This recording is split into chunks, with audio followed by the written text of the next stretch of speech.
Chama cha wahudumu wa bodaboda nchini kimelaani tukio la Jumanne la kundi la wahuni wanaodaiwa sio wanachama wao wa bodaboda kutumika kuleta vurugu na kuwapora wananchi.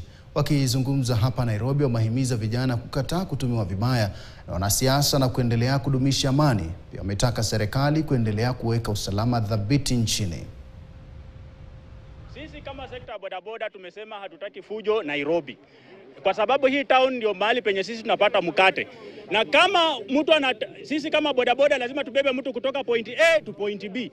Na tukikuwa na maandamano hii town, hakuna vile sisi tutapata mkate. Ama namna gani bodaboda? So sisi kama bodaboda tumesema kama unakuja maandamano town, ukuje ukiwa peaceful. Wale wanafanya maandamano pia, tafadhali maaskari pia tusikue tunapigana na maaskari, tusiwe tunapiga maaskari. Manake baada ya maandamano tutahitaji hawa maaskari, na hawa maaskari ni mandugu zetu.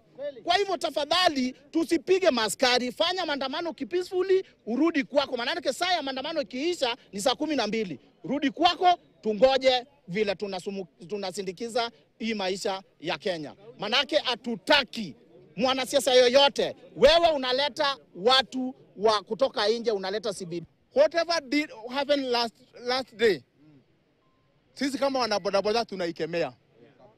Na wale wote ambao walihusika wote, tunaomba serikali ikamate ya wao na wako na mahali ya kuwaweka. Gavana wa kaunti ya Kiambu